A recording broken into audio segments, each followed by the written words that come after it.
السلام علیکم ویور، ڈاکٹر آصف حاضر خدمت ہوں کوئی آج نئے ہیلتھ ٹپس کے ساتھ۔ آج جو روزے، آج کل رمضان ہے تو رمضان میں ظاہر ہے ہم روزے رکھتے ہیں اپنی ثواب کے لیے، اور یہ روزے جو ہیں یہ ان لوگوں کے لیے جو کہ جن کا وزن زیادہ ہوتا ہے بہت مفید ہے۔ تھوڑی سی احتیاط کر لینی چاہیے اس میں کہ جب بھی آپ سحری کھائیں تو پانی جو ہے، لیکوڈ مشروبات کسی شکل میں بھی ہوں،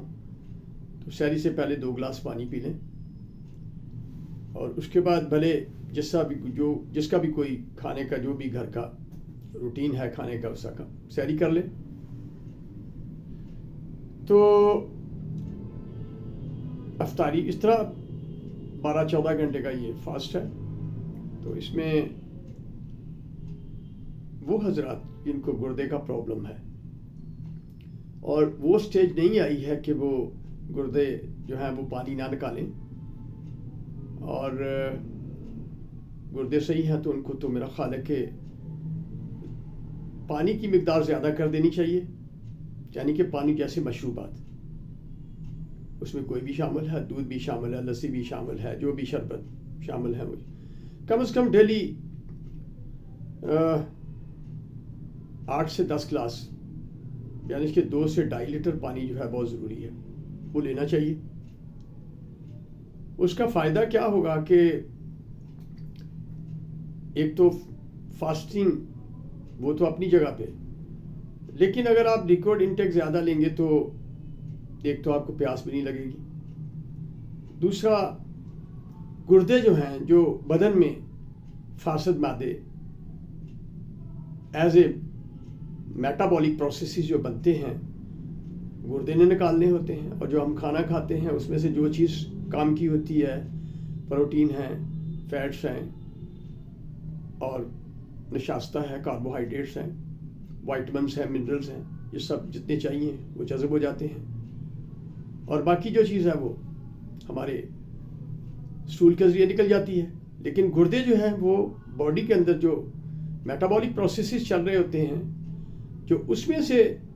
جو ویسٹ پروڈکٹ بنتے ہیں وہ گردے نے نکالنے ہوتے ہیں۔ تو اگر آپ پانی زیادہ پئیں گے تو اس کا فائدہ کیا ہے کہ جتنی دیر کا فاسٹ ہے وہ اس میں جو گردے ہیں وہ مؤثر طریقے سے جو فاسد مادے ہیں ان کو پیشاب کے ذریعے نکالیں گے، اور دیکھیں گے کہ ایسے حضرات آن دی ہول سبھی کو گردے جو ہیں وہ ان کے خراب نہیں ہوں گے، پتھری نہیں بنے گی، اور پانی کا ایک اور فائدہ بھی ہے کہ قبض بھی نہیں ہوتی ہے، گردے بھی صحیح رہتے ہیں، اور جلد بھی فریش رہتی ہے۔ یہ 3 چیزیں بہت ضروری ہیں۔ اور غذا میں جو ہے جو بھی آپ غذا کھائیں اس میں آپ نے ذہن میں چیزیں رکھنی ہے کہ ہمیں 3 چیزوں کی ضرورت ہوتی ہے۔ ہمیں لحمیات کی ضرورت ہے، پروٹین، ہمیں چکنائی کی ضرورت ہے، فیٹس، ہمیں کاربوہائیڈریٹ نشاستے کی ضرورت ہے، ہمیں وائٹامن کی ضرورت ہے، ہمیں نمکیات کی ضرورت ہے، بھلے وہ کوئی نمکیات ہو، سوڈیم ہے، پوٹاشیم ہے، کیلشیم ہے، میگنیشیم ہے، ایلومینیم ہے، جو بھی منرلز ہیں، وہ وائٹامنس ہیں، بی کمپلیکس ہے، وٹامن اے، ڈی، ای، کے، فیٹ سالوبل اور واٹر سالوبل، جس میں بی کمپلیکس، وٹامن سی یہ آ جاتے ہیں۔ تو یہ سبھی چیزیں اگر آپ ذہن میں رکھیں اور ایسا کھانا کھائیں کہ جس میں سبھی چیزیں شامل ہوں جو کہ بدن کو چاہیے، یہی چیزیں ہوتی ہیں۔ اور اگر آپ کی غذا جو ہے، اسی کو ہم متوازن غذا کہتے ہیں، کہ جس میں carbohydrates, protein, fats, minerals and vitamin مناسب مقدار میں جو باڈی کو چاہیے وہ ہوں۔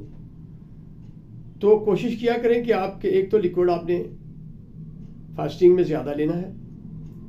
اور جب آپ افطاری کریں، افطاری میں بھی بھلے آپ روزہ کسی سے بھی افطار کریں، کھجور سے کچھ کرتے ہیں، کوئی اور چیز جو بھی پھل ہے، لیکن اس کے ساتھ پھر آپ دوبارہ پانی پئیں، پانی کو جن کو شوگر نہیں ہے وہ میٹھا پانی پینے سے گریز کریں، جن کو بلڈ پریشر ہے وہ نمک کم استعمال کریں، اور جن کو یہ چیزیں نہیں ہیں ان کے لیے کوئی ممانعت نہیں ہے، وہ پھر 2 سے 3 گلاس پانی جو ہے افطاری کے ٹائم پئیں، اور پھر تھوڑا سا وقفہ ڈالنے کے بعد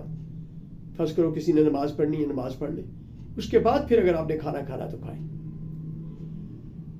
اور یہ تو چند ایک باتیں تھیں، اگر آپ ان پہ آپ عمل کریں گے تو آپ دیکھیں گے کہ روزہ بالکل آپ بڑی سکون سے گزر جائے گا، آپ کو بھوک نہیں لگے گی۔ اور وہ لوگ جو اوور ویٹ ہیں، جو کچھ لوگ کہتے ہیں جی ہمارا ڈاکٹر صاحب وزن جو ہے بہت زیادہ ہے، یہ ان کے لیے بہت ہی اچھی چیز ہے، کیونکہ جب آپ کا گلوکوز جو ہے وہ یوز ہو جائے گا تو پھر جو ذخیرہ شدہ گلوکوز گلائکوجن کی شکل میں ہے جو کہ جگر میں ہوتا ہے یا پٹھوں میں ہوتا ہے، وہ گلوکوز میں کنورٹ ہوتا ہے، اور پھر وہ گلوکوز جو ہے وہ انرجی پروسیسز میں، جس سے میں باتیں کر رہا ہوں، میں ہاتھ لا رہا ہوں، یہ جتنے پروسیسز چل رہے ہیں اس میں گلوکوز یوز ہوتا ہے۔ گلوکوز جب ختم ہو گیا اس کے بعد گلائکوجن کی جو اسٹور گلوکوز جو ہے وہ گلائکوجن کی شکل میں پٹھوں میں اور جگر میں جمع ہوتا ہے، وہ گلوکوز میں کنورٹ ہو جاتا ہے۔ اس کے بعد آ جاتی باری فیٹس کی، اور فیٹ موبیلائز ہوتے ہیں، چربی استعمال ہوتی ہے، پہلے کیا گلوکوز، پھر گلائکوجن، پھر اس کے بعد وہ۔ تو اس طرح وزن کو کم کرنے میں بھی یہ روزہ جو ہے ایک تو تزکیہ نفس، پاکیزی ہے، اللہ کا فرمان ہے، اللہ کا حکم پورا کرنا ہے جس طرح اس نے بتایا ہے، اور دوسرا ہماری صحت کے لیے بڑا اچھا ہے۔ شوگر والے بھی شوگر اگر وہ ڈائٹ کے اوپر اور ایکسرسائز کے اوپر ہی دھیان دے دے تو دوائیوں کی ضرورت ہی بعض کا محسوس نہیں ہوتی ہے، چونکہ آپ نے لبلبے کے اوپر جہاں سے انسولین بنتی ہے، اگر آپ اس میں اتنا ہی لوڈ ڈالیں، اس نے انسولین نکالنی ہے، آپ اتنی ڈائٹ لیں جس کو وہ افیکٹولی جو ہے، جو انسولین جتنی نکلتی ہے وہ اس کو کنٹرول کر سکے گلوکوز کو، تو میرا خیال ہے کہ دوائیوں کی ضرورت ہی نہیں ہوگی۔ اگر آپ اوور ویٹنگ کریں گے، جہاں سے کوئی چیز ملی وہ کھانی شروع کر دی، مشروبات، میٹھی چیزیں، بیکری کی چیزیں، جب کسی نے جو کہا لو جی یہ کھا لو، چائے پی لو، بسکٹ پی لو، ہماری یہ عادت ہے کہ ہم زبردستی بھی کھلاتے ہیں۔ تو اس لیے اپنا روٹین بنائیں کہ 2 سے 3 مرتبہ عام روٹین میں بھی آپ کھانا کھائیں، 2 مرتبہ کافی ہے۔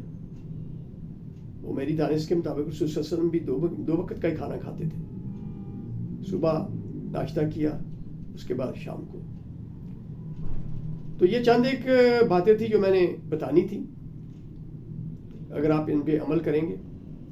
تو روزہ آپ کو محسوس ہی نہیں ہوگا۔ اپنا بہت سارا خیال رکھیے گا۔ ڈاکٹر آصف کو اجازت دیجیے۔ اگر یہ میری ویڈیو آپ کو اچھی لگے تو اس کو لائک بھی کریں، کمنٹس بھی دیں، دوستوں کو شیئر بھی کریں۔ شاید یہ میری ویڈیو دیکھ کے، سن کے، اس پہ عمل کر کے کوئی تندرست اور خوش زندگی گزار سکے۔ میرا یوٹیوب چینل ہے ڈاکٹر محمد آصف رانا کے نام سے، اس کو سبسکرائب کر لیں، اور میں آپ کو